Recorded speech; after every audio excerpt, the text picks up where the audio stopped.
नामालूम असला बरदारों ने नाइजीरिया की शुमाल मशरकी रियासत में जमफारा के एक स्कूल पर हमला किया और 73 तालिब इल्मों को अगवा कर लिया।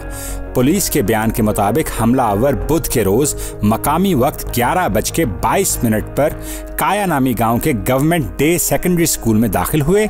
ये गांव रियासत जमफारा के इलाके मारादून में वाक़े है। इन असला बरदार लोगों को मकामी लोग बैंडिट्स कहते हैं।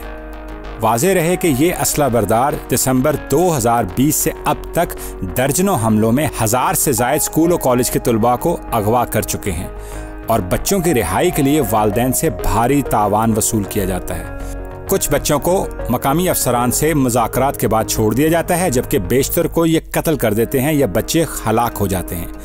पुलिस के तर्जमान मोहम्मद शीहू के मुताबिक रेस्क्यू टीमों को फौज की सरबराही में रवाना किया जा चुका है ताकि बच्चों का तहफ़्फ़ुज़ और बाजियाबी यकीनी बनाई जा सके। पुलिस का मजीद कहना है कि काया के गिर्द सिक्योरिटी मजीद सख्त कर दी गई है ताकि ऐसे वाक़यात से बचा जा सके।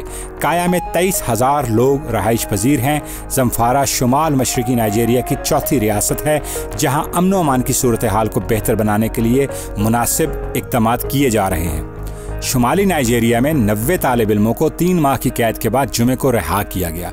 इन बच्चों को एक स्कूल पर हमला करके कई दूसरे बच्चों के साथ मई के आखिर में अगवा किया गया था। नाइजीरिया के सदर मोहम्मद बुहारी ने 2019 में अपने हुकूमत के आगाज़ में वादा किया था कि अमन व अमान के मसाइल से निपटा जाएगा। ताहम अगवा के बढ़ते हुए वाक़यात की बदौलत इन पर शदीद तनकीद की जा रही है। सिक्योरिटी ओहदेदारान का कहना है कि हमें खदशा है कि इस मग़वी गिरोह को तकफ़ीरी दहशतगर्दों की पुश्त पनाही हासिल है। ऐसा मालूम होता है कि हर आने वाली हुकूमत या तो तकफ़ीरी दहशतगर्दों से मिली हुई है या इनकी ताकत के सामने बेबस है।